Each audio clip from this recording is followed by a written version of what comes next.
What's up? Hope everybody's doing good today. We got a fun and special Coffee with Shine on coming at you. This one is recorded. I hate to let you down. Chris Blair is on today to talk about his $5 filter method. And Chris Blair, as you will see in a minute, is in Japan. So we always struggle to get the time zone thing kind of working because he's about as far on the other side of the AM PM spectrum as you can be. I think it's probably like 3:50 or 3:40 in the morning over there where he's at right now. He'll let us know in a minute. So anyways, we always pre-record these, but I love Chris because Chris has been in the print on demand game for well over a decade. He's built and sold brands before. He also is a really successful coach, and he's helped a lot of students get on their feet, build their own brands, scale their own products. And he's done that over and over and over again. So he has a system and a process that works. And there are always two things I've really loved about Chris's methods in particular. One, he's got this really cool $5 filter method, which we're going to be getting into here in just a little bit. But also, he's great at product research. And we'll have to do that one maybe on another stream. But today, we're going to be zooming in on this $5 filter method. It's a great low-budget testing method for Facebook ads. So if you're kind of like getting into this, or maybe you've been in this for a while and you've been testing a lot of products and you're starting to feel kind of the burn on your wallet, you may be very interested in this episode because it's one of the coolest, most effective, low budget testing methods that I've ever seen. I'm going to have Chris on here in probably 10 minutes or less to show us how he does it. So stay tuned for that. All right, quick announcements before we begin. Do me a favor, like this post. If you're on YouTube, like, subscribe, hit the notification bell. Doesn't cost you anything. It's a huge help for us and the channel. Leave your comments. We always appreciate those. Same thing on Facebook. Like the post. Leave us some comments. We love you guys. All right, swag winners for this week. We have Ibrahim. I believe that's Ibrahim. Hey, beautiful people. We just hit our first $10,000 on Shine On. It's a great achievement. So amazing job, Ibrahim. I know how hard that is, and your first 10,000 is really, really exciting. It's a fun milestone to hit when you just get into this game. You've got some free swag coming your way. Brooke or Tammy from my team will be reaching out with a discount code for our swag store. So congratulations. That's amazing. Next, we want to highlight John Austria here. So John says, I've been with Shine On for years, even learned from the OG gurus, but I couldn't make a profitable season. But I kept saving up money for ad spend and I kept grinding. Now I see a light at the end of the tunnel. This year will this year be life-changing Q4? I don't know. I can't control that. Will I keep grinding and do what I need to do to reach that life-changing Q4? You bet. P.S. I did my first FBA reorder with Shine On, 40 units, exciting times. I need to break up with sleep and social life for the next few weeks. And you can see he's got some sales coming in on Amazon. So that's super freaking exciting for John. I know John. I've seen this name around for years and years and years. So we're totally rooting for John here. And John, buddy, keep an eye on your Facebook Messenger because you've got a discount code coming your way for some free swag. So look, if you too would like some free swag, every single week we grab 2 to 5 posts from the Facebook group. We're looking for first sales, new revenue milestones, tips, tricks, value add stuff. And if we feature your post here, you will get something free from our swag store, which is pretty freaking exciting. Q4 is when we give the most swag away all year long, hands down, because everybody is tuned in. Everybody's testing. Everybody's selling. Buyers are activated. It's a really exciting time to be in Q4. All right, let's go over some news really quick. We launched, we're launching the engraved rectangle keychain. Take a look at this. Super freaking cool. I love the happy camper design on this. Polished stainless steel with engraving. It's kind of a neat engraving too. It's like, it's got an interesting like texture to it, and it's kind of gray like that. It actually looks really cool. Let's see. It comes without a message card, so it comes in this complimentary gift bag. We recommend selling this for around $30. Shipping is $6. Base cost starts at $5.50. $5.50, people, for engraved in the United States. Give me a break, man. There's nobody else doing this. Up to $25 in profits if you stick to our price points here. So this one's super freaking exciting. This would be great for like post-purchase, for offers on a thank you page, for your first cross-sell emails after somebody buys. This would be great for that kind of thing. Also, perhaps a free plus shipping type of offer. This could be great to get some buyers coming in through the funnel. Okay, Countdown to Q4, new products every single Friday. Here's what we've launched so far. We launched the Heart Rose box with a necklace. You guys got to check that freaking thing out. I got it right here. I'm going to pull it up real quick. Hopefully Chris won't mind here. This thing's really cool. Ships in a box, just like this. It's this big thing too. You open it up. It's got a great unboxing experience. Right here is the heart-shaped jewelry box, super fancy, looks amazing on video. Check this out. You open that thing up, you've got the rose up here, and you've got the little jewelry tray right here. This thing pops off. You can actually smell. It's got like a fragrance on it. It's not a real rose. It's a fake rose that they spray with perfume or something like that. Still pretty cool touch. And then you pop this guy out, and you've got your jewelry item. That almost fell in my coffee. I'm not kidding you. Woo! The toast would have been ruined. This has got a green message card in the back because we use this for our UGC store. I've taken some pictures of it, and they do some fancy computer graphic stuff so that they can put your message card in it. So ignore that.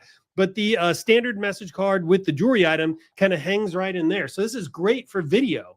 So if you need creatives, like good interactive visual creatives, or you want to stand out in the news feed, this is fantastic for that kind of thing. Plus, and here's my favorite part, you can sell this for like $80, like $79.95 right here. So really cool, high price point, which is great with rising CPMs and everything going on at Facebook. Okay, so that's the Heart Rose box. Then you got the rotating rose box.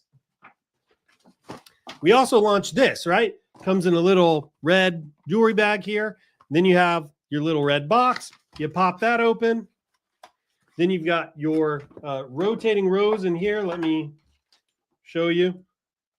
Sorry, I've been shooting video with this. I'm not ready. Okay, here you go. This is what it looks like when you open the box.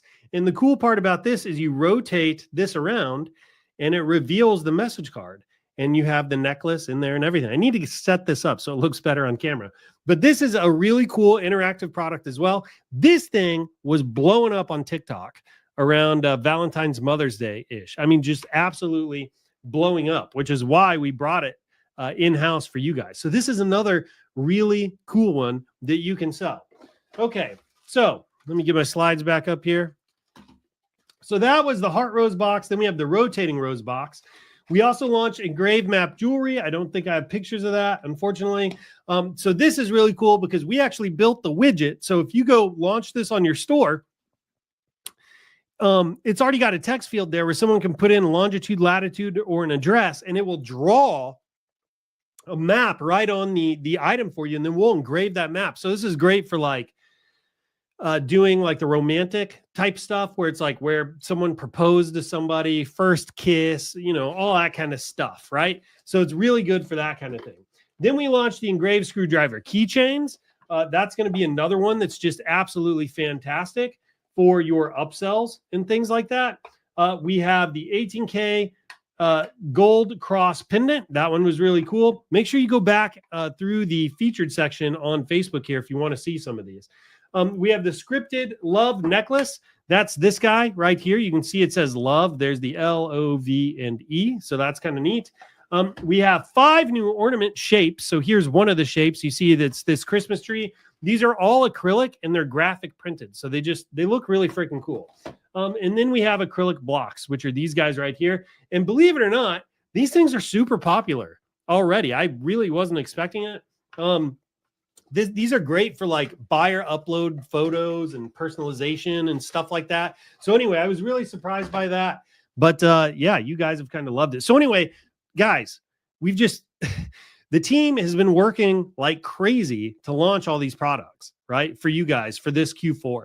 And you're not only going to have them for Q4, you're going to have them for Valentine's Day, you're going to have them for Mother's Day, right? So you're potentially going to get 3 bites of the apple here if you get one of these things dialed in. So when Chris shares his testing method coming up, you need to make sure you're paying attention, because if you test right and you find a winning product, 3 bites of the apple is what you're going to get coming up. So that's pretty amazing.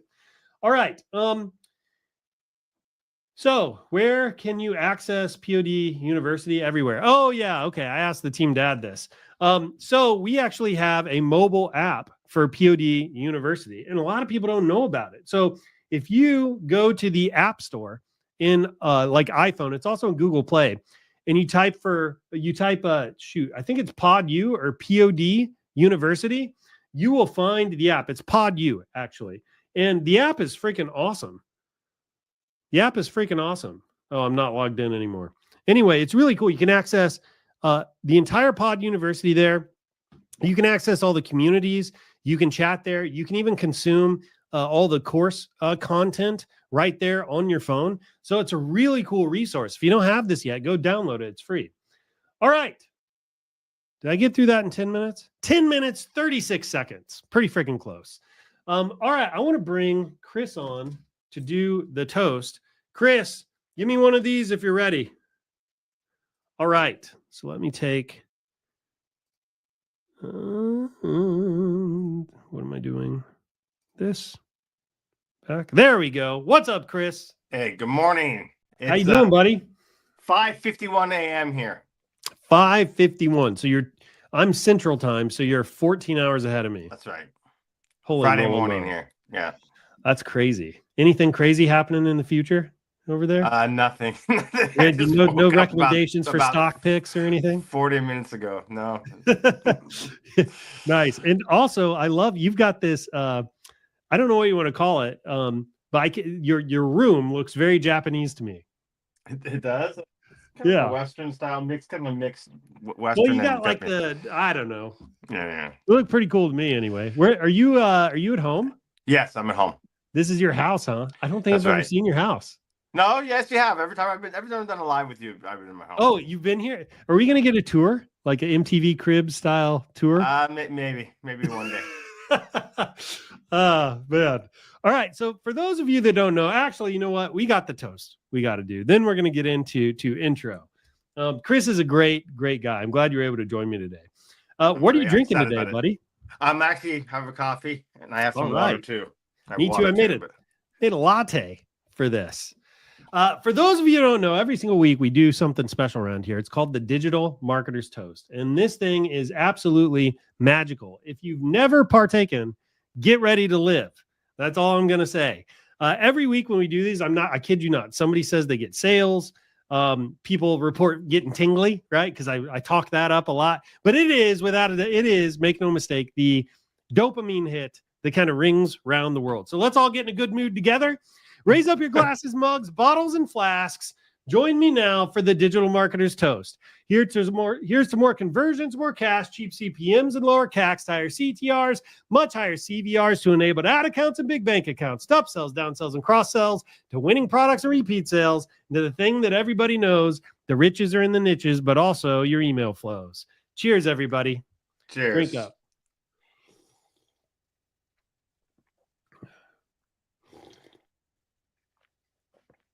I did this latte right. That's actually really good. Okay, Chris, man. How are you doing? Excited. Bro? I'm very good. I'm excited to be on. I love coming on these, which is why I get up early to record them with you. Dude, I love having you here. So Chris is like kind of an OG in the world.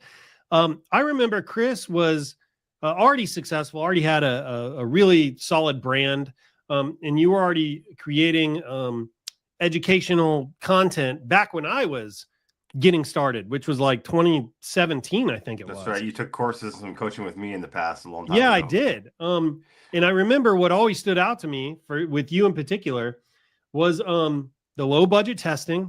I always thought that was really cool.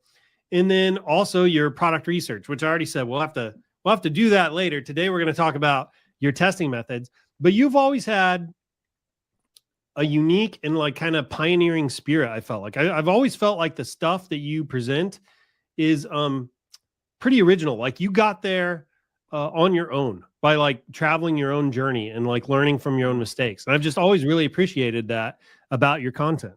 Thank you. I appreciate that too. Yeah, I learned from a lot of mistakes, but anyway, it's how you go. But even though we're going to cover ads today, and I'm going to teach you how you can maximize your budget to test a lot of products, I want you guys to keep in mind that we're in a products-based business, right? I could teach you everything I know. You could become a ads ninja guru, and you won't make any money at all if your products are not good. So although this is a great tool to use.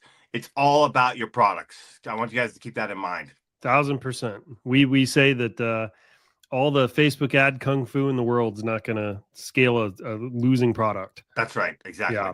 So, okay. I love the rose thing, by the way. That is awesome. Which one? Some of Both? my clients on both of them. Some of my clients on those. I already have a client and a particular product in mind that I should encourage her to go for that. I'm going to share something I probably shouldn't, but we tested this with a merchant at the beginning of the year. This is the big one I'm holding, not the small one. And the merchant we tested with sold about 1,000 of these in a week. And they told us that they had the lowest CPAs that they had seen since COVID. Now, I'm going to be totally honest that that didn't continue, right? But that's why we brought this one in and tried to get it out as quickly as we could to everybody. Yeah, so, I already have someone in mind for that. I'll talk to him later. Lots of potential here. I have a call scheduled with him today, so perfect. So hey, I've actually got some questions to kind of kick us off here with this. So, dude, you've been doing this since I think 2010, right? No, I started affiliate marketing and online since 2010. I started doing e-commerce related stuff since late 2012. 2012. So, 13 years ago, 15 years ago. 13 Dude, years. That's crazy. Yeah. That means somebody born the same year you started this is now in high school. That's right. That's right. Yes. That's crazy, dude. So, okay, here's a question. What's the biggest mistake you see merchants make when it comes to testing products? Overspending. I mean, seriously, overspending. I mean, people, they want their product to work so badly that they're not looking at they're not seeing the data that's telling them, right? The data's punching them in the face saying this is a losing product, and yet they keep spending on it. I mean, so I've had people who sign up for my coaching, right? For example, okay, I'm gonna tell this particular one story, but Shine On Seller, by the way, she signed up for my private coaching, and the first thing I do when I have people experience sales, I go through their ads manager and I look for things that they either gave up on quickly or showed some sign of life that maybe we should go back and revisit, or maybe tweak the phrase a little bit, or try the same phrase on a different product. Hey, I was blown away by this one thing. She had spent $900 on one product and had 5 sales. I was like, what the F? I'm like, no. And then why would you let that run? And she just really wanted it to work, and she kept spending and spending and spending on it. And I was just like, that was a colossal waste of resources. Yep. So, I mean, a lot of people think that, getting private coaching is expensive, but actually in some cases, not getting coaching is more expensive because of the wasted money you spend on ads that you don't read the data, and you don't have someone pushing you in the background saying, hey, look, that's not good. Or the waste of time you have and effort into something into methodologies and product creation that doesn't work. So, I mean, yeah, it's that sunk cost fallacy where you throw good money after bad. That's right. I used to play lots of poker, competitive poker and stuff. And this is one of those emotional things you got to get control of, where, you're playing the hand and everything's going for you. And then on the turn or the river, which is like the 4th or the 5th card in poker, things can go south, and you might realize another player's got a better hand than you. And if you're already kind of pot committed, if you already got a bunch of money in that pot, it's really hard emotionally to let it go and fold. Even when rationally, it's the safest move, you want to keep chasing it for that little chance that maybe it works out, right? It's a sunk cost fallacy. Yeah. So look, you claim we're going to get to the method. I mean, it's funny. I used to play a lot of blackjack, right? And really, when it comes to our Facebook ads, we should be counting cards. I like it. Explain. I mean, we are card counters when it comes to running Facebook ads. We're not gamblers. In other words, I don't know if you guys don't know, but blackjack is actually the only game in the casino where if you play proper strategy, by that, not cheating, but proper legal strategy with basic strategy and adjusting your bets based on the counting the cards, the player actually has a mathematical edge over the house, and the casinos all know it. But there's so many dumb players out there; they don't really care about the small number of players. They just want to drink beer and lose money, apparently. Who actually know how to play. But anyway, the point is, we need to be playing logically with ads and counting the data rather than gambling. And most people Absolutely. out there are gambling. So look, I'm about to. We're this is a whiteboard session today, people. You guys really liked that last time I did it. I'm going to bring that up in a second, but I have one more. So look, you claim I went back and I watched your $5 filter method in PodU, just to be ready for this.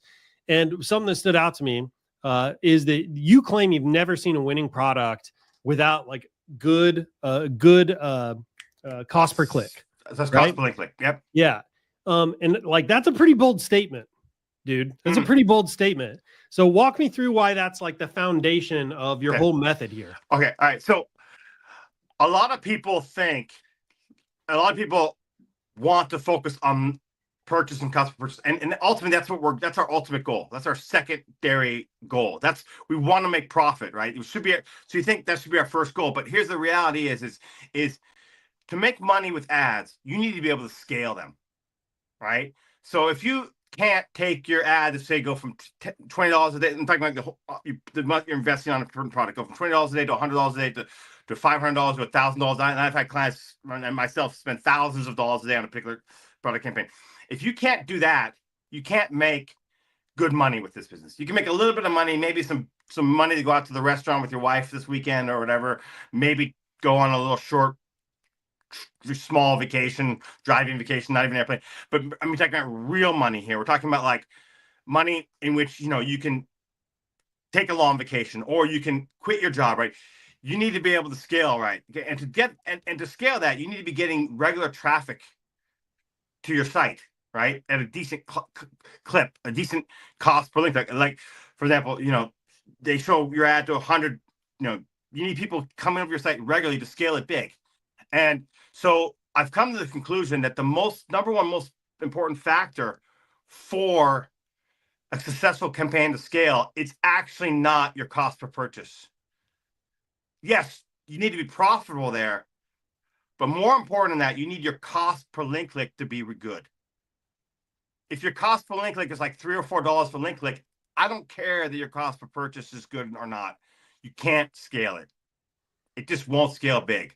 Because over time, that cost per link click will eat into your profit.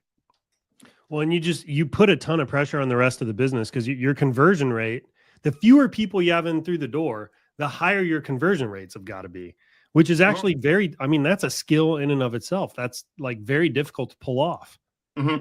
So that hence, I'm looking at two factors to know if a campaign is profitable. My cost per purchase, but more important than my cost per link click.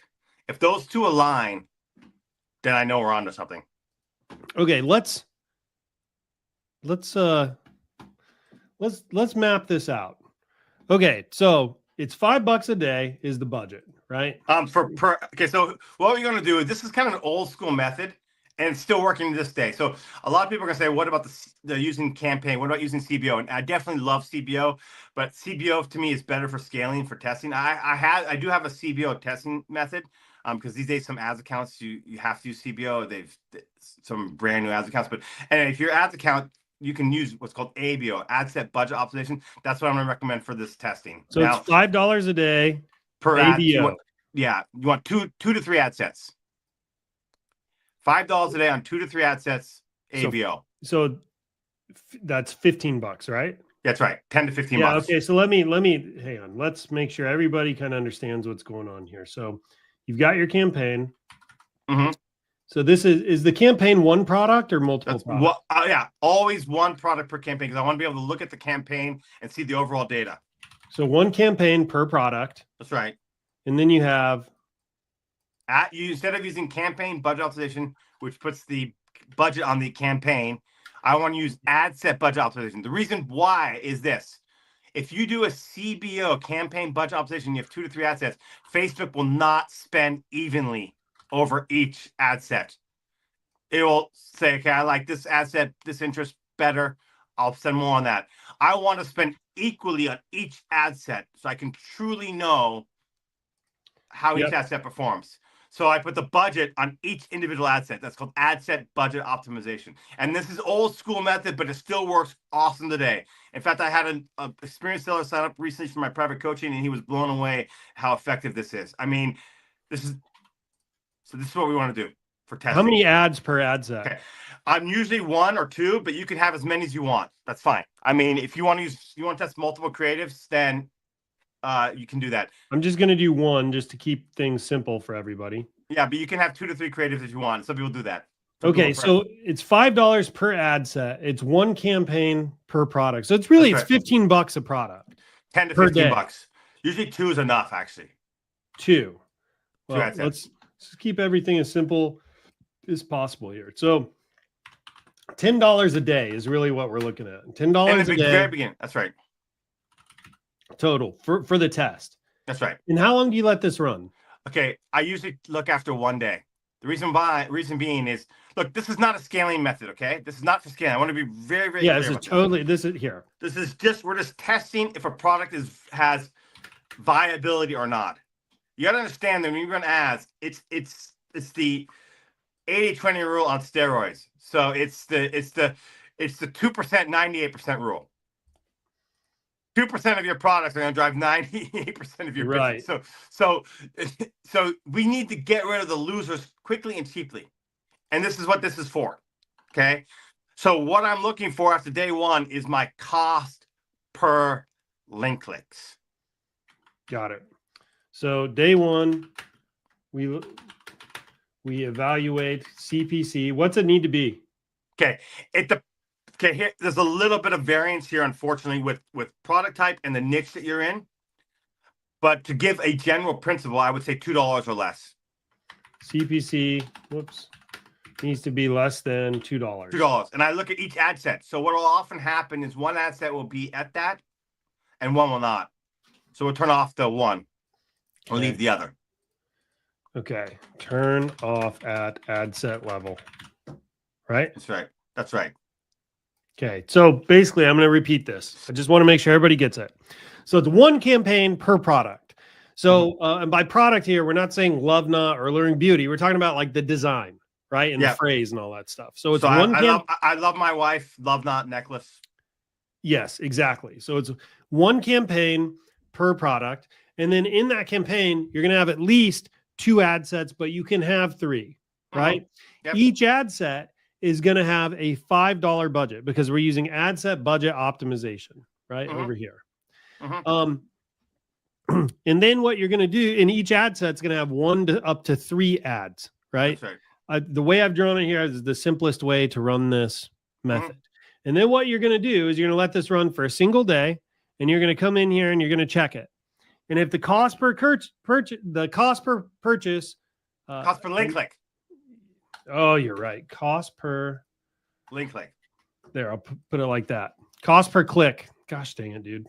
Link click, not CPC all. This is a really critical thing. Facebook has this thing I wish they'd get rid of called CPC all, which is if someone likes or comments on the campaign or just stops and looks at it for a little bit, that counts as CPC all. Yeah. Things are engaging in it. The key is cost per link click. Link click is the key, guys. A link click means they're clicking over and going to your website. Yeah. Because cost per click also includes when they just click like the ad or the image or something like that. That's right. Is this, remind me, how is it actually displayed in Ads Manager? Is it like this? CPC link. It's called CPC link. Like that, isn't it? Yep. CPC link. Yep. Yeah. Okay. And then if it's greater than $2, so if CPC link is greater than $2, we turn off the ad set, right? Okay. Yes, but there is one exception. I want to get into exceptions after you go over the, but yes. Nope. Go ahead, man. Okay. If it's got a sale, then I might go ahead and let it roll another day and see what happens. Okay. If cost per, and this is fine, and purchase equals 0, then turn off at ad set level. That's right. Right? Okay. Let's keep going here. So if CPC link is less than $2 or per greater than 0, then let run one more day, right? That's right. Okay, so this is day one. That's right. All right. Now, can I point out a couple of things? So if you're a bigger company or you've got a bigger budget and you want data faster, then yeah, go ahead and use you can use bigger budgets like $10, $15, $25. In fact, I worked with a client. In fact, I had to sign an NDA with them. But anyway, they're a big company. I'm working with them around this time. They're a massive company. And they have a huge marketing budget. And the head of marketing, when the CEO signed me up, the head of marketing kind of laughed at this method. And I said, look at all the money you're wasting. And he said, okay, fine. We want to use, they're running like $500, $1,000 ads all the time, right? That's their norm. So I said, look, for new products, let's do $25 only. Just trust me on this. $25 only, 2 ad sets, because you're wasting hundreds of dollars. And with $50 to spend, we'll be able to know. And yeah, now, after working with them for a couple months, they're like, "Wow, this is awesome! Yeah. Our ads budget has gone way down because you're right. You're 20. For him, I call it the $25 filter method because they want to spend more money, get data faster. So yeah, if you want to be a little more aggressive, get more data and know quicker, that's fine. But don't go above $25. Even for that big company, I told them don't go above $25 because that's all we need to know. I'm telling you, the best cold acquisition marketers in the world are in the print on demand game. Because we're constantly you have to keep budgets low on the front end or you'll die. Right. So look, here's where I think there are a couple points of confusion here. Okay. So first of all, Facebook relentlessly shoves CBO down your throat, right? And you're using an ABO method. So why do you think they're wrong? Okay. First of all, I don't think CBO is wrong. There is a testing method for using CBO that I'm working on now, and I have been developing. It's still kind of a work in progress. But CBO is great for scaling. Okay, it's awesome. I mean, in fact, basically, I have 3 scaling methods that I use, and 2 of them are based on using CBO. So I'm not saying CBO is wrong, but what I want to do though, and this will, when we get into what we're going to talk about next, is the targeting for these. I want to have a proper test at the ad set level on different targets, which is why sometimes you want to use 3 ad sets. I'm just going to get into the targets here in a second. And so to do that, I need to use ABO. CBO will not provide a proper spending on each individual ad set. It just doesn't do that. CBO, in fact, is designed for Facebook to use this AI and algorithm to narrow down and hone in on 1 or 2 ad sets. If you run a CBO campaign, I don't care if you have 1,000 ad sets underneath there. After about, and that I wouldn't recommend that if I'm just trying to make an extreme example so you understand. Okay. So I'm not recommending 1,000 ad sets under CBO, but I'm just trying to make an example. Okay. So let's just say you have 1,000 ad sets under the CBO. What's going to happen is within 2 to 3, sometimes a month, Facebook will hone in on 1 or 2 ad sets, and you can have $1 million budget and it'll spend $950,000 on 1 ad set and maybe $50,000 on another, and the rest of the 998 ad sets won't get any spend at all. Yeah. And people think that is some sort of like error. It's not. I have talked to a developer at Facebook. Just being through the introductions and whatnot, whatever. I had a conversation. It's designed that way. CBO is designed for Facebook's algorithm to hone in and eventually narrow in on something for you, right? And it doesn't properly test each ad set. It just doesn't, and it won't, and it never will. Hence, I like to use this method for initial testing because it forces spend. It forces the spend equal to each ad set. Yeah, makes sense. So let's talk about targeting here. I should have asked this earlier. Okay. Okay. All right. So when it comes to setup, go ahead. Okay. So targeting. Okay. So there's 2 types of sign-on sellers. There's the people who do what I call generic products. Generic means like to my husband, to my wife, to my daughter, to my cousin, whatever. Right? They're not niching down beyond the what do you call it?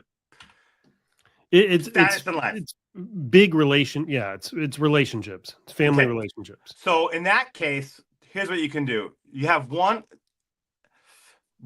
ad set where you use a very general target. So let's just say it's a gift for wife. Okay.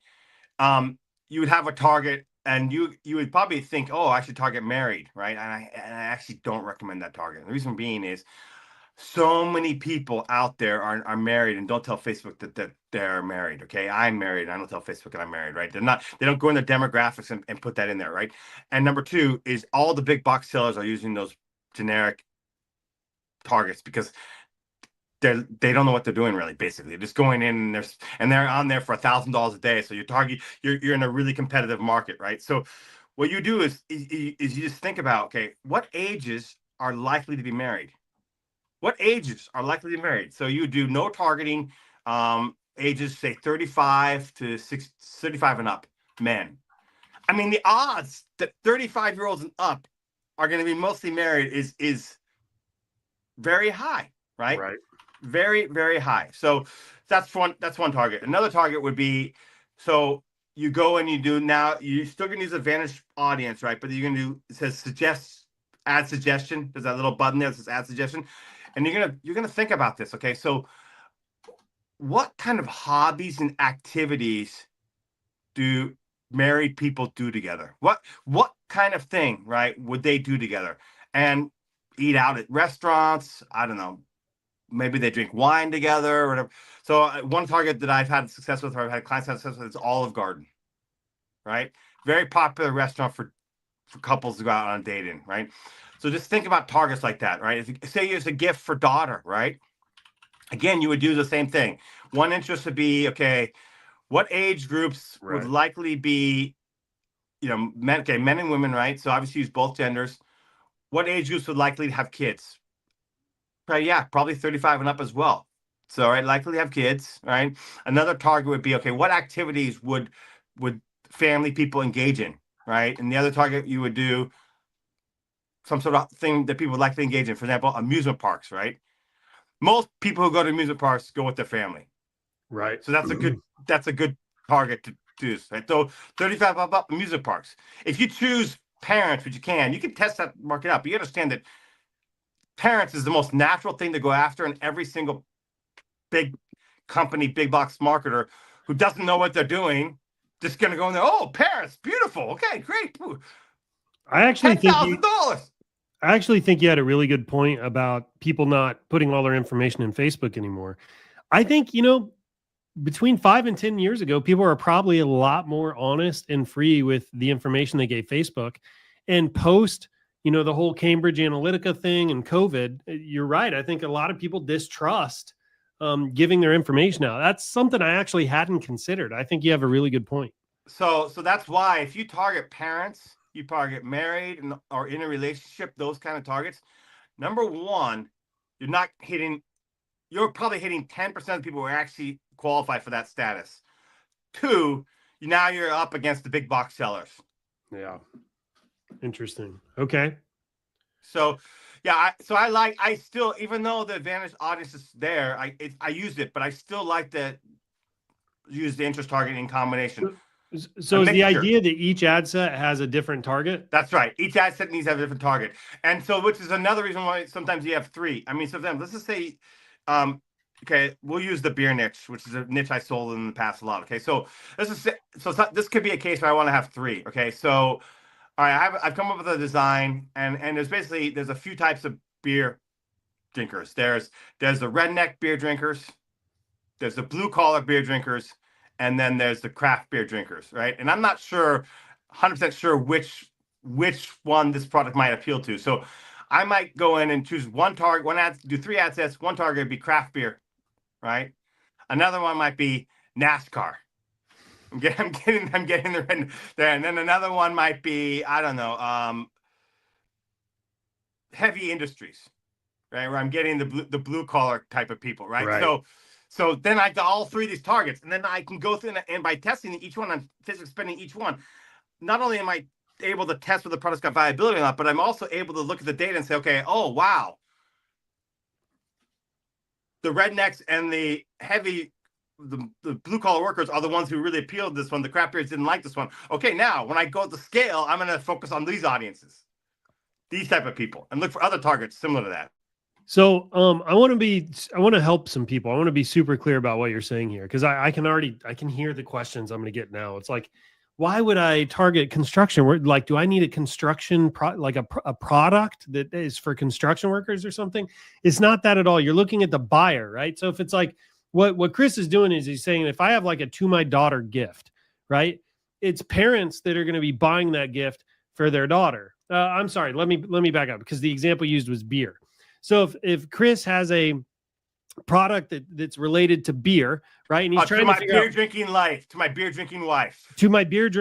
and he's trying to figure out which audience is most likely to buy this. He starts thinking about beer drinkers, and he's putting the beer drinkers in different groups. And then he's thinking, how do I reach that group to see if they want this product? And how do I reach that group to see if they want this product? And how do I reach this other group to see if they want this product? And so he's kind of reverse engineering the targeting in his mind. And that's why he's using, I can't remember what the examples were.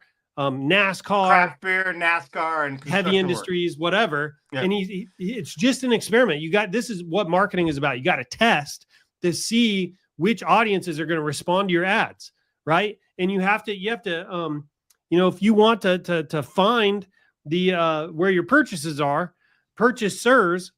you need to create lots of surface area in your testing. And you can do that with Facebook's targeting, right? So back to what Chris is suggesting here. So you have one campaign per product. And then at the ad set level, remember, you're using ABO, so ad set budget optimization. At the ad set level, each ad set has unique targeting.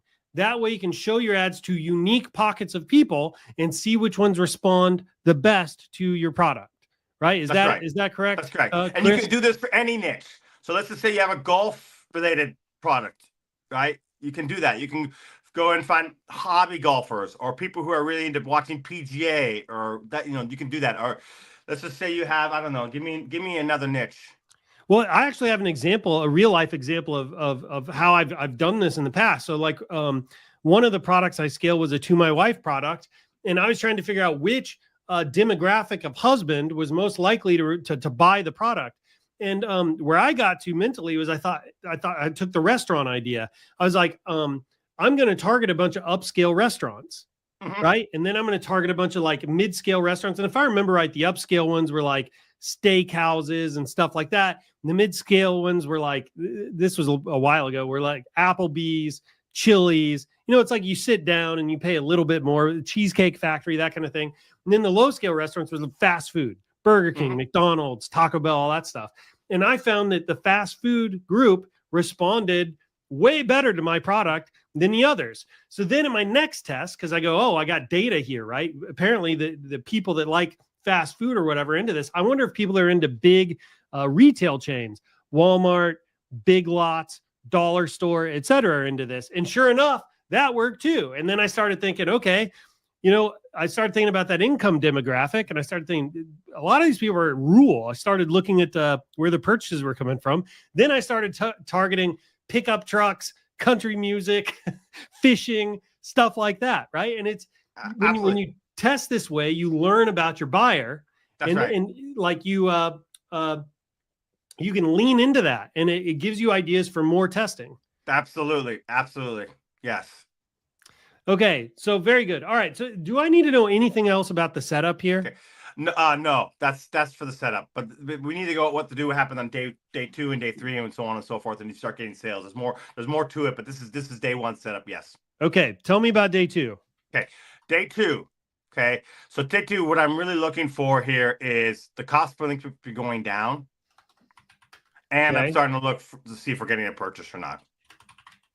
Okay, usually the cost per link, like on day 2, again, general principle does give me some variance in niche, variance in product. So you got to play with this a little bit in the beginning when you're first starting out, so you learn what the target numbers are for your particular niche is. But I would say $1.50 or less is what you're looking for the cost per link click. Okay, on day 2. On day 2, and so on, and day 3 and day 4. And you're looking to see if you're getting purchases. I want to get into what you're going to do if you get purchases last. Well, let's hang on just a sec. So day 2, how long do you let this spin without a purchase? If you're that's what I was going to get in. That was my next point I wanted to make. Okay. So for the whole campaign on a particular product, I typically $40 is my decision point. Okay. If I have I'm not making any purchases, don't have any other cards, and my link clicks are not crazy good, I'm out at $40. This is not, the odds that this is a winning product is very, very, very, very low. Okay. There are exceptions where I will go up as high as 60, but I want to talk about that. Yeah, go ahead. Yeah, sorry. So is this is 40 for the whole campaign? That's right, for the whole campaign. Okay. Okay. I think really $40 is enough for you to know on 99% of your products. Okay. Now, go ahead. Go ahead. Sorry. Well, I want to get back to day one, you want your cost per link click lower than $2. That's right. And if you don't have a purchase, it's fine. You're going to let it run. That's right. So day two comes around and you're looking for your cost per link click to be less than $1.50. That's right. Now, by day two, you spend $20 in this example. That's right. Okay. You're going to assuming that both ad sets are still running, but yes. Yeah, fair enough. Because you'll treat each ad set individually. Got it. That's right. So you're going to let this run all the way to day 4, the end of day 4. So you will have spent about $40. That's right. As long as your cost per link click is within range. That's right. And then by the end of that, if you don't have a purchase, you kill it. That's right. Okay. But there is an exception. Okay. Go ahead. Okay. The exception is if I'm getting add to carts or if I'm getting like crazy good link clicks. Crazy good would be about 70 cents, 75 cents or less. In that case, I will let it go to $60. Okay. And another thing I do in that case, what I'm going to get is I might start adding an ad set and testing out a different target. See if I can see if there's another targeter out there that I can go after. A $40 ad spend at campaign level.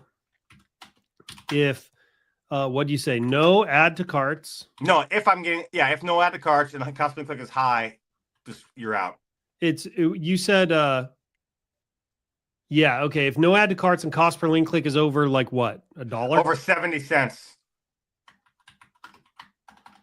But you spent 40. The point is you spent $40. Yep. The key point is you spent $40 and you didn't even get one sale. The odds are extremely low. Extremely low. Yes. That is the winning product. And this is, I want to be super clear about this because I already know people are going to say like, and this is really where people get confused, Chris. We may actually want to zoom in on this. They're going to say, hey, you're killing this, but like it could work. My cost per link click is, $1.25 a link click. Maybe if I just give it a little while, I will get an add to cart. This is where people really get confused. So like, how do you not second guess yourself here? Because this is an expression I always tell my coaching clients, and I always put it. In fact, sometimes in the past, where I was doing a lot of advertising, I had to tell myself because yes, even though I spent years doing this, I fall for this emotional loop as well. A winning product reveals itself. You knew what I was going to say, right? You knew I was going to say that? Yeah, well, I call it whale fishing for a reason. Link clicks will be good. Purchases will come in. Winning products punch you in the face. Mm-hmm.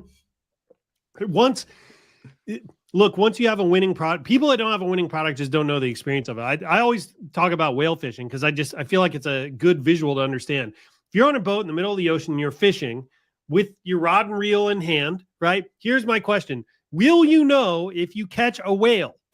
Right? Yeah, it's like, yeah, because you're probably going for a swim, right? Or the boat's going to get drugged through the water like Jaws. As hard as you can to hold on. When you have a winning product, you constantly feel like you're behind, right? You constantly feel like you're leaving money on the table because it takes off at such a rate. You just don't even feel like you can keep up with it. With the ads, with the testing, with the creatives, with conversion rate, with the post-purchase, all that stuff. You suddenly feel like, oh no, I got to optimize everything right away because it just completely takes off and it leaves you chasing it, right? It takes you for a ride. Winning products, you don't have to. Here's another way I talk about it. I say with a losing product, you constantly feel like you're trying to create momentum for it, right? You're putting a lot of energy in it to get it moving. Absolutely. Winning products are the opposite. Right? They come out of the gate with momentum, right? And they're taking you for a ride. So I'm glad you put it that way. Yeah, it reveals itself. It'll be obvious. So if you spend $40 and the link clicks are just so, and you don't have an add to cart, you don't have a sale, I mean, the odds are extremely low as winning product. I would just move on. However, if ATCs greater than 0. Or no, if you're getting ATCs, by the way, add to carts, unfortunately, are not reliable anymore. The data is not reliable. In other words, you could have Facebook will show you have 5 ATCs, but you only have 1 or 2 or 3 because the way the cart loads now with Shopify, there's a built-in error, and Shopify and Facebook are totally aware of it, and it doesn't seem to be a fix. The ATC data is not correct. But the point is you have ATCs. If you see 3 or 4 ATCs, don't take that number for real, but just know that you have add to carts. So if you have add to carts or you have link click costs that are like 75 cents or less, then I will let it go to $60. Okay. I think I've got this drawn mostly correct here. And then what do you do at the end of 60? Again, I'm out. And often, but sometimes what you can do, and I was going to talk about what you can do here if your product turns out to be a winner, but you got some action that seems probable. So and if you're getting the $60, you're probably in that boat. But I just want to make sure that's clear. Is it clear? So we go to $60 if there's add to cart. Although keep in mind the number of add to carts is not accurate. It never will be anymore until they fix that problem, if they ever do. Or the link click costs are crazy good. You go to $60. Yep. Okay. I can clean up I give these away, Chris, after this. So this is a new method. This is fascinating to watch, actually. People really liked it the last time. I'm not very good yet. You said I'm going to whiteboard it to me yesterday when we were getting prepared for this. I was like, whiteboard it. I was like, this will be. I visioned something like this, but I wasn't. I never actually seen it done. So. Yeah, I'm not very good at it yet, but I'm getting better. Okay, so there, I think I got that.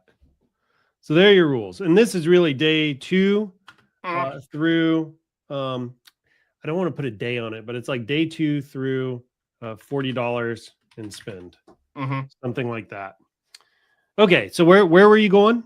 Okay. All right. So often, especially if you get to the $50 or $60 spend, right, you were getting good link clicks, you're getting add to carts, you're getting sales.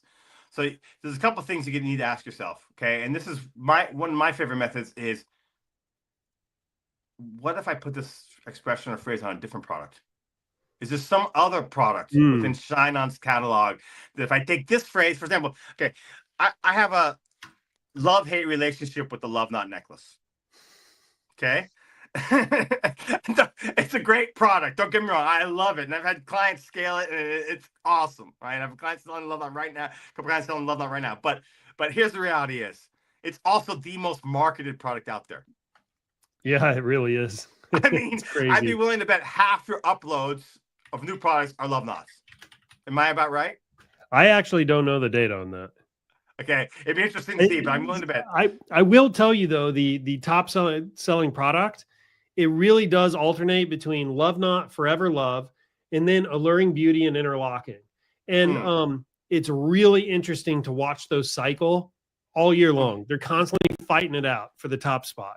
Okay, so let's just say you test on a Love Knot, which is a good product, but it's also a very common product, right? It's not a shocker for people on Instagram, on Facebook to see a Love Knot, right? Okay, and I got a phrase. I got really good link clicks, got some add to carts, didn't get any sales. What do? Do I give up on it? Oh, wait a minute. Why don't I put that on a blanket? Or why don't I try it on a canvas? Or why don't I try it on acrylic? Or why don't I put it on with the rose thing, get a nice UGC video done for it, right? And you know what I mean? Why don't I take this thing that was getting some action on a common product, but not sales, and why don't I try it on something else? And often that can be, so it's a decent message, decent expression, and then a more unique product, and then bang, the magic happens. I like it. So you're basically saying run this testing method first and just, do your best guess here on the product you think is going to work. Let it run. And if you get to the place where you hit $40 and you're like, I've got some signal in the noise here. I mean, I've got a couple add to carts, or my cost per link click is within range, but you're not getting any sales. So you go ahead and let it run from 40 to 60. And at 60, you're like, okay, no purchases. I hit my rule. I'm turning this off because I'm going to be a disciplined, merchant here. I'm not going to throw good money after you're that. going to be a card counter, not a gambler. Yeah. But as Mario used to say, you're not going to smoke the hopium, right? However, you say, I do have some signal in the noise here. I mean, there was something about this product people liked, right? And Chris, you're saying, well, maybe take that phrase and just try it again on a different product. Exactly. Yeah. So maybe you go from love not to interlocking, or love not to forever love, or love, maybe you keep love not, but you do it on the heart box. That's right. And that is often magic happens that way. It's yeah. incredible. I love that. So that's a really powerful method. Yeah. Very good. Okay. What else you got here? Okay. Now, what happens if you're getting purchases? Okay. Ooh, what happens if you're getting purchases? Okay. So what I like to do is when you're getting purchases, I like to, okay. So I have 2 scaling methods based on CBO. I'm not going to go into those on this, but there's a third method, an old school method called the simple scaling method. So first you go through what's called the confirmation stage, and then you go simple scaling. So I'll cover that. Go ahead and cover that. Okay. So let's just say you get a sale and on your $5 budget, and you also have good CPC link. Okay. I would never do this if I get a sale and I got bad CPC link, because that happens a lot. I mean, there is going to be these weird ad sets that's more common than I can imagine, where you're getting $3 link clicks or $4 link clicks and you're getting a sale, and it's bizarre. And then it just dies. It doesn't go, no other sale comes in. Let's define this. It'll be super clear for people. So if you get a purchase and cost per click is less than $2. That's right. $2? Or $2 on day 1 and $1.50 on day 2. Yeah, but if it's above $2 and you have a purchase, you're not chasing it. Do not chase it. I mean, and people do that, and they, oh wow, I'm all excited, and they raise their budget, and then they spend you get $100 and they get nothing more. Yep. For some strange dude, fluke. The number of products I've had where you get fluke sales, I don't know, it happens. No, it happens all the time. Yeah. Yeah.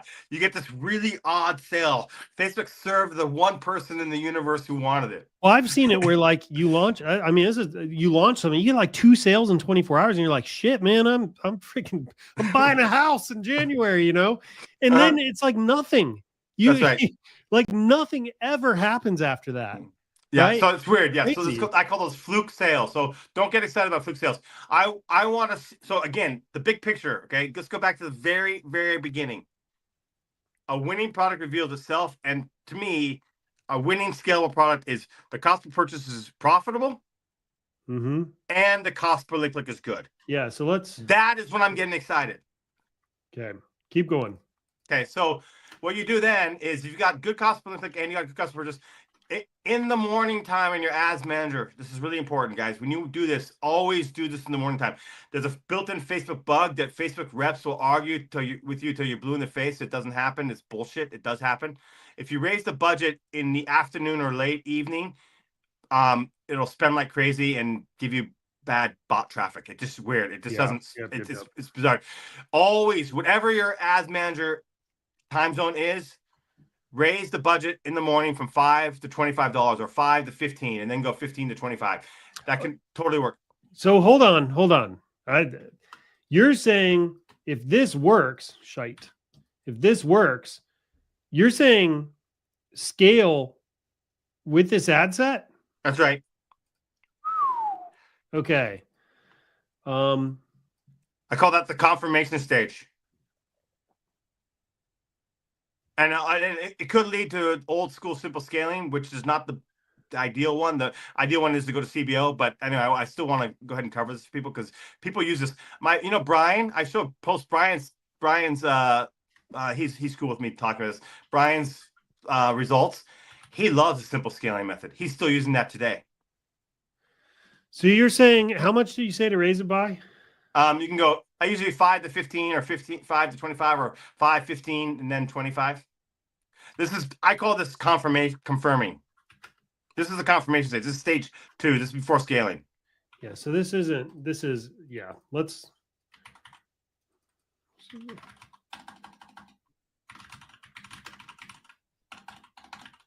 Okay. So confirmation stage, right? Mhm. So if you have a purchase and the cost per click is less than $2, you want to scale the ad set budget. Can I make that bigger? I don't know if I can. No. You want to scale the ad set budget from 5 to 15. 15. These are in consecutive days, right? So like That's right. day 1, scale it up by 5. Day 2, scale it up by 15. No. Scale it from 5 to 15 and 15 to 25.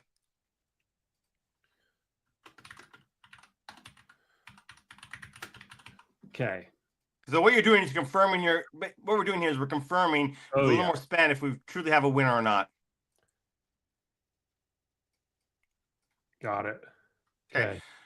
Now, and by the way, I mean, like I said, Brian, you see me post his results quite frequently. Coaching and I have been working with me for years. He's tried the other 2 scaling methods that I'm not going to cover on this, and he still prefers this one. It still works best for him. Okay. So this totally works. And I'm going to cover simple scaling here because it's so easy to teach. You're going to be shocked at how simple this is.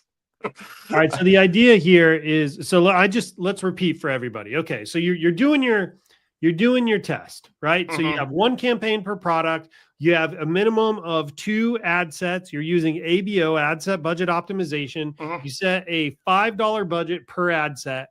Each ad set's got like 1 or 3 ads. Let's keep it simple. Let's say each ad set's got 1 ad, and you're going to let that run. And then on day 1, so you should have spent at least $5 per ad set, right? You're going to check your cost per link click, right? And you just want it to be less than $2 on day 1. Right? You don't care about purchases, don't really care about anything else. If your cost per link click is less than $2 on day 1, you're gold. You're going to let it go to day 2. That's right?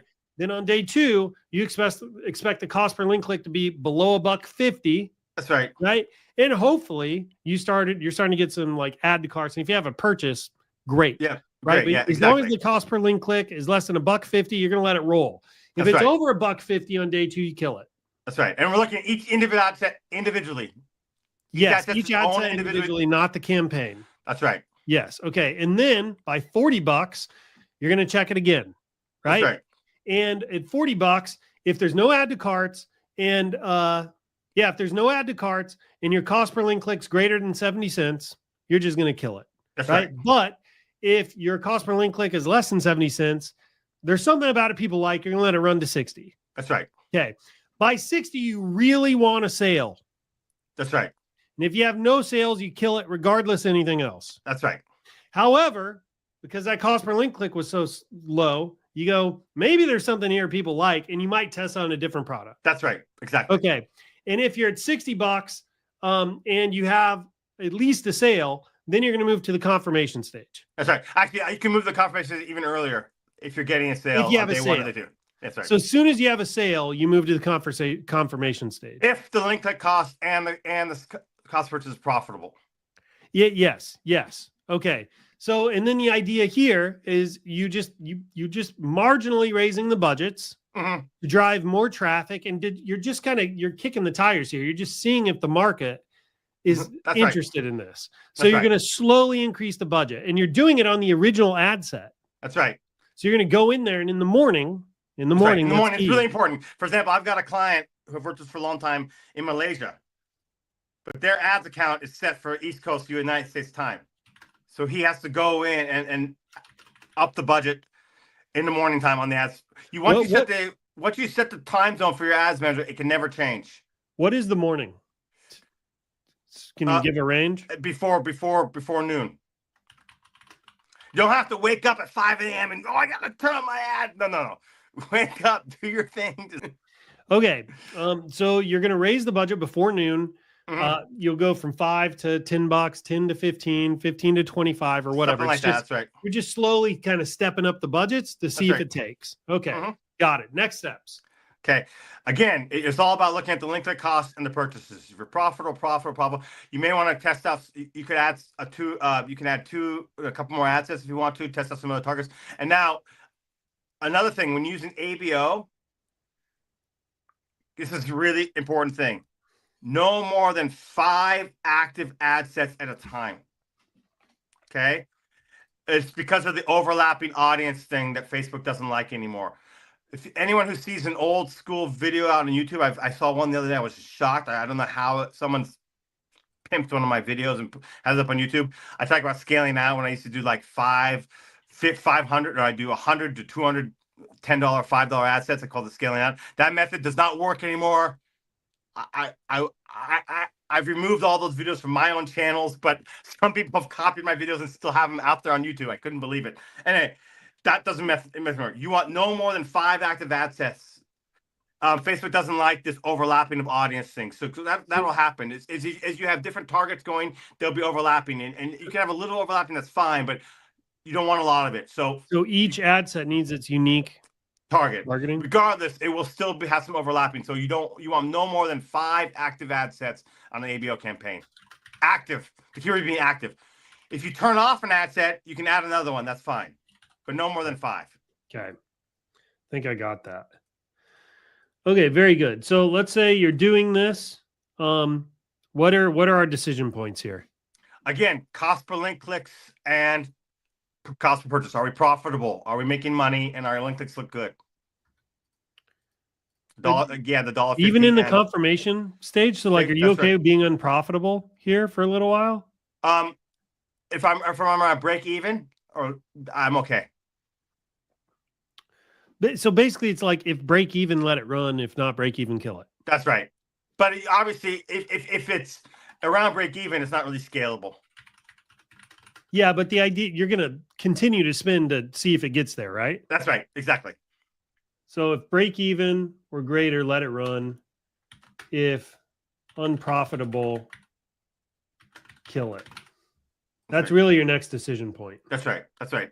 Okay. And based on what I see here, we're going to go with what I call the simple scaling method, which people are going to be shocked to see this and think, wow, that's really old school. It still works to this day. As I mentioned, Brian, who I've been coaching, posting results of recently, he knows the other 2 CBO scaling methods. I have 2 CBO scaling methods. He knows them. He used them, but he still uses this one. He thinks it's the best. All right, let's hear it. What is it? I call this simple scaling. So hang on. We get to simple scaling if we get past the confirmation stage. That's right. Okay. And are you looking for a certain amount of spend here before you're like, okay, this is confirmed? Yeah, but we're looking at about 100 to 150 in spend total on the campaign. If we're at that point, we're making good sales, profitable, good cost per link. Like, yeah, you're on to something. And profitable. Okay. Move to simple scaling. Okay. Right? Now, the downside of this simple scaling method is I mismentioned you can only have 5 active ad sets, right? So, and also your max budget. I through years of testing, I can tell you this. You cannot spend more than $500 on an ABO ad set. It will die for some reason. It just does. Okay. So $500 per ad set's the max. Okay.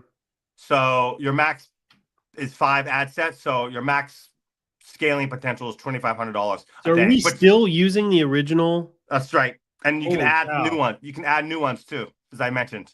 You can add new ones as you go.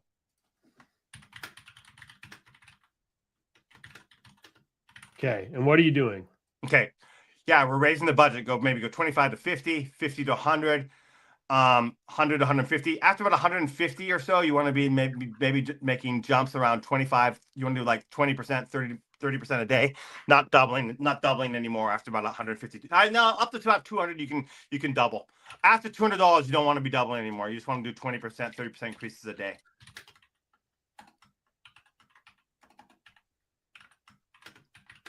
Okay. That's it, huh? That's a whole method? That's the whole method. And it's that simple. And it's unbelievable. This is why this is so simple. But there's a couple caveats here, which is actually why I honestly prefer the CBO method. CBOs are more long-term sustainable. They because the way the Facebook's algorithm is designed. This method, it's weird. What will happen with this method?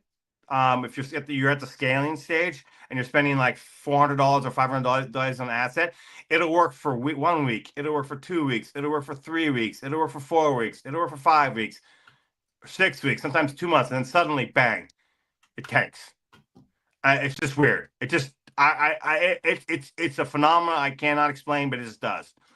So what happens is, so if I have 2 or 3 days in a row in which it tanks, one day I don't flip out about it. One day it's going to happen. That's just part of advertising. Even if you're running the CBO methods, even if you're making good profit, there's going to be a bad day here and there. Am I right? All right. It just happens. yeah, It's part of course. Part of advertising. It's part of advertising. But if I have 2 to 3 days in a row of bad days, then I know this is tanking. Okay. So what I would do is whatever the budget is, let's just say it was $400 a day. I would duplicate that ad set. Okay. Half the budget to 200. Okay. And turn off the original one. And now it's something new.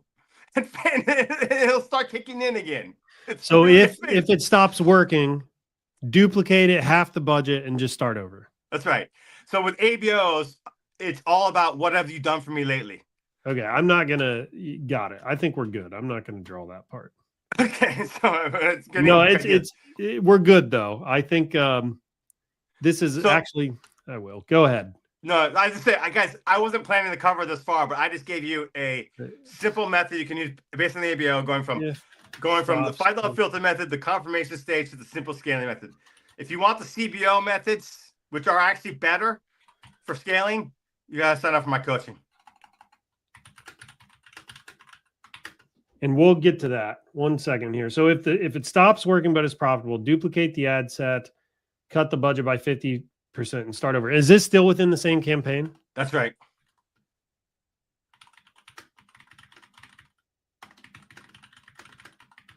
I'll try to clean this up and turn this into a lead magnet for people. So that'll be good. Okay, so like, what are some targeting mistakes you see people make here? Targeting mistakes, if any.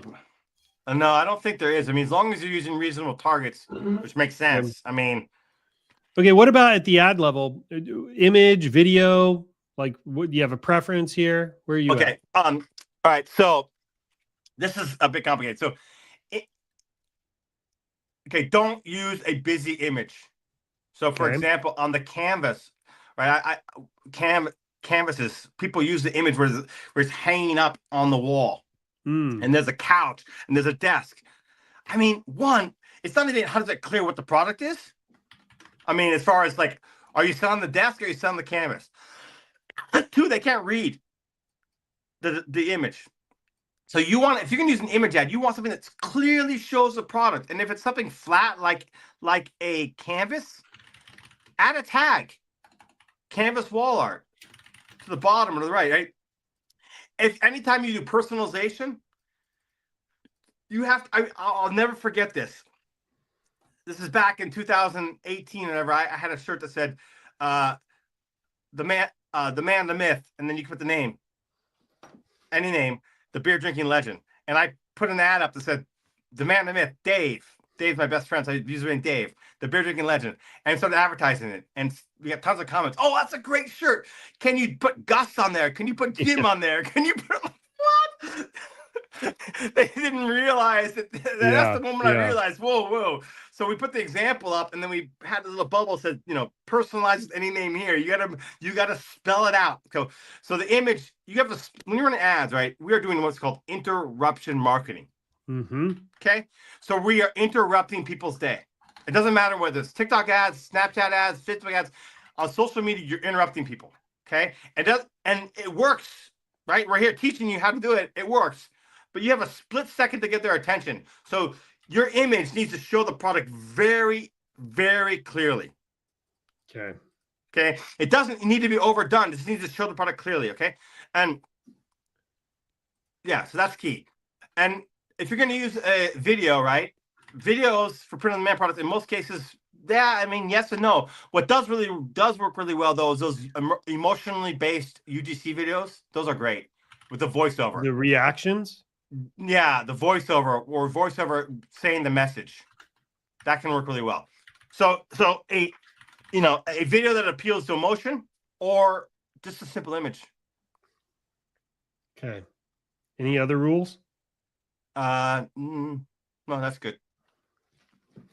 Okay. And clearly define, you can personalize with a name, or for the flat product like a canvas, it might look like a meme, so you gotta add a tag that says canvas wall art. Okay. Don't use the busy image with tons of other stuff other than the product in there. Yeah, I got it. Add.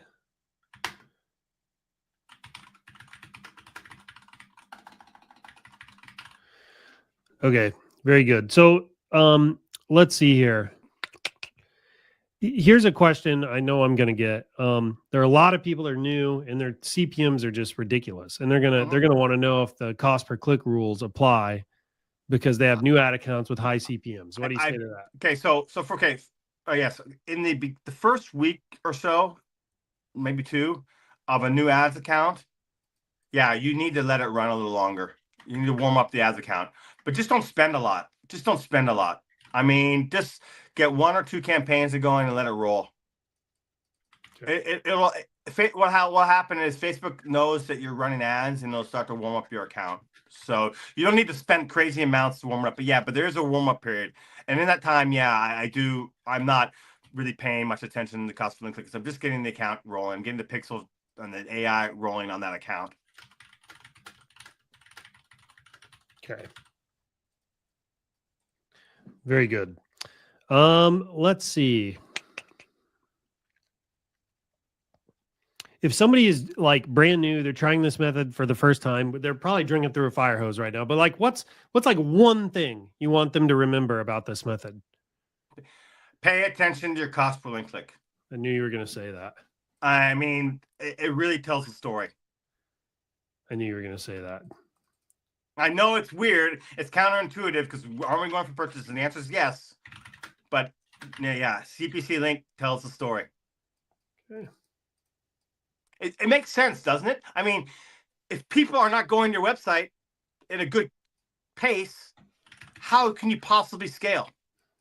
Oh no, it totally does. I mean, the real analogy for people here is just imagine a store. It's like you can't sell anything to anybody if they're not in the freaking store. Cost per link click is what gets people into the store for cheap.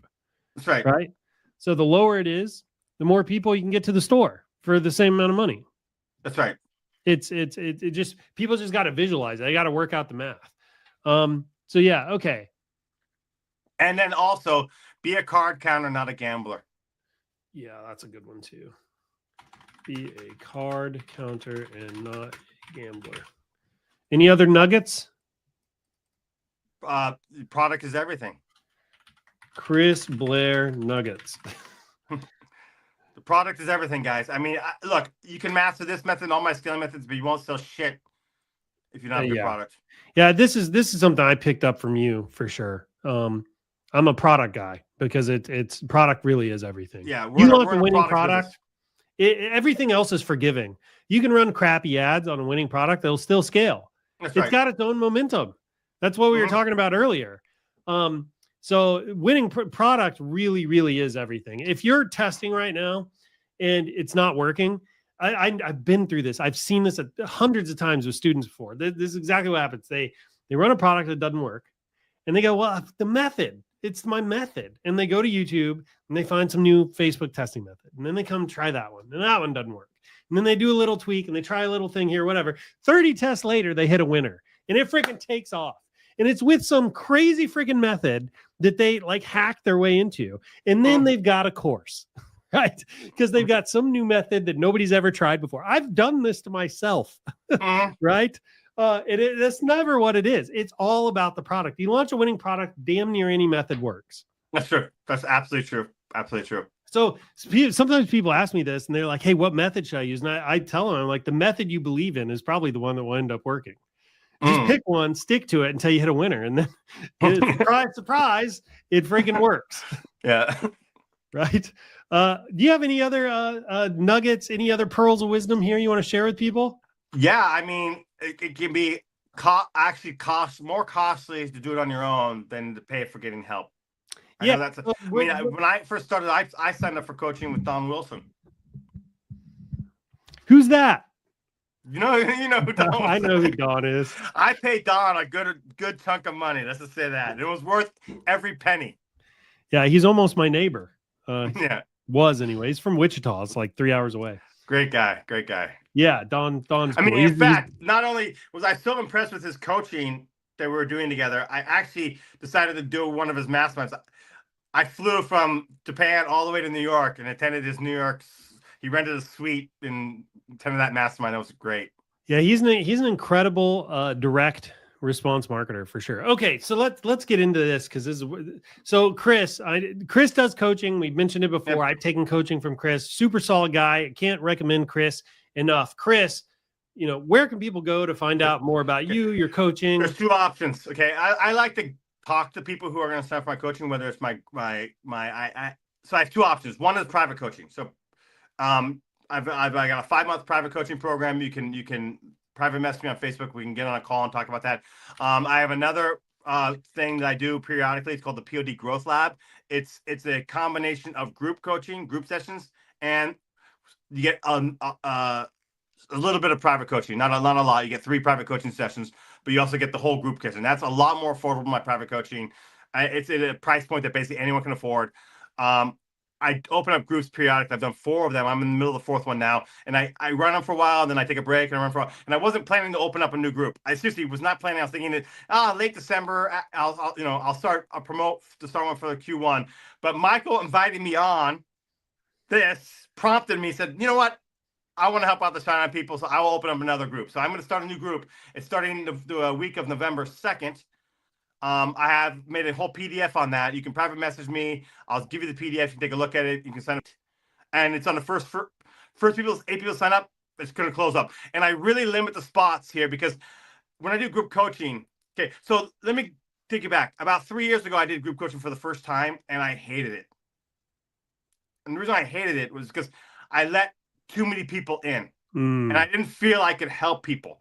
So what I did, and I actually I was really funny. It was one day some trainer guru guy. I'm not gonna say his name because he flew out to Japan. This is about 6 months ago, and I was telling him we're just hanging out and doing our thing. And I told him my experience with group coaching. He says, "Chris, just have a group coaching and limit the numbers." And then offer a mixture of private coaching and group coaching. This is how I got the idea for group POD Growth Lab. And so this is I limit to 8 people because that way I feel I can help people well. I can look. I don't want to take your money and then not give you value. And I felt like I was doing that when I did that 3 or 4 years ago because I let too many people in. Right? I didn't feel good about it at all. So that's why I didn't do it anymore. I only did private coaching. But anyway, now I've got this small group POD Growth Lab. It's a great number where we have great participation on the group calls. You can message me on limited amount of times. You get the 3 private coaching sessions, and it's all at an affordable price. And I feel great about it because I know I can help everyone equally. So message me about that.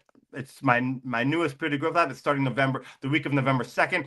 People say, when are we gonna do the group calls? And I what I do is I get the people in, and then I talk to each one of them about when they'd be available, and I try to find an optimal time for each person. That's awesome. So far, I've been successful in doing that.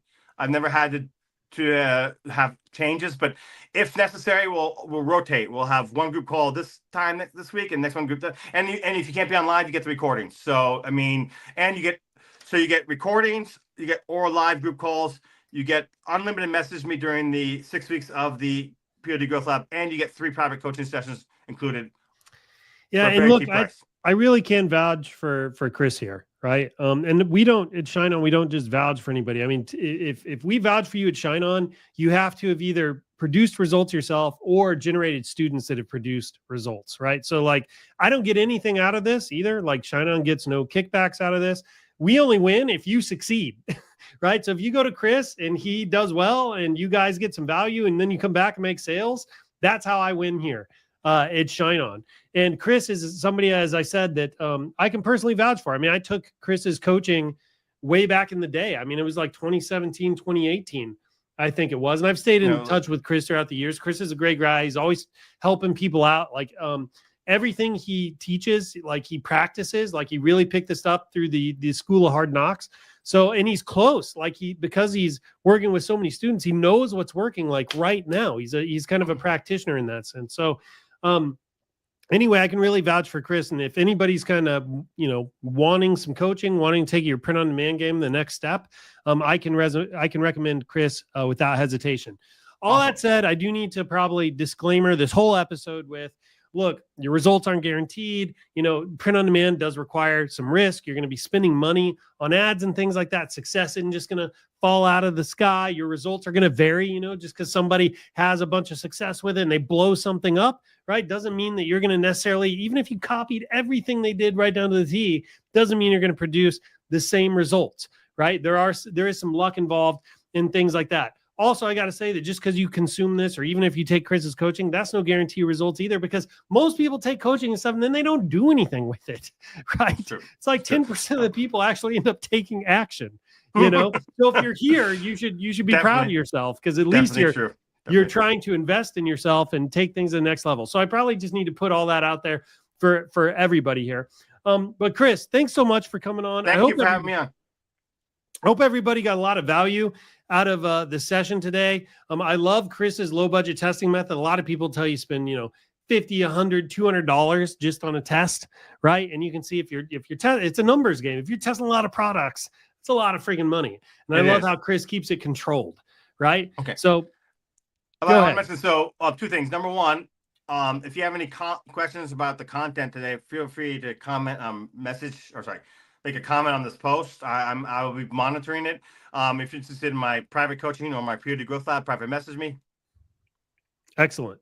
Chris, dude, thanks for spending some time with us here in your early morning in Japan. Awesome. It was a lot of fun. All right. Hey, thanks a lot, everybody. Till next time, happy selling. Take care. Bye.